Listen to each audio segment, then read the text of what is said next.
কেরালার জঙ্গলে রাত্রিবেলায় যদি কোনো মেয়ের আওয়াজ আপনি শুনতে পান তাহলে বুঝবেন আপনার মৃত্যু অবধারিত। আজ থেকে কয়েকশো বছর আগে কেরালার একটি ছোট্ট গ্রামে আল্লি নামের এক সুন্দরী মেয়ে থাকতো। আল্লির বিয়ে ওই গ্রামেরই নাম্বি নামের এক ছেলের সাথে হয়।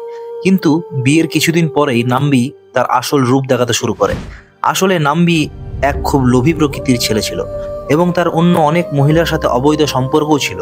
সময়ের সাথে সাথে নাম্বির লোভ এতটাই বেড়ে গেল যে সে তার গর্ভবতী স্ত্রীকে হত্যা করে তার যত গয়না ছিল সব নিয়ে পালিয়ে গেল। গর্ভবতী অবস্থায় মারা যাওয়ার ফলে আল্লি রক্তপিশাচিনী নীলিতে পরিণত হলো এবং নীলি বদলা নেওয়ার জন্য নাম্বিকে খুঁজে বেড়াতে লাগলো। কিন্তু নীলির বদলা আর নেওয়া হয় না, কারণ সাপের কামড়ে নাম্বির আগেই মৃত্যু হয়ে গেছিল।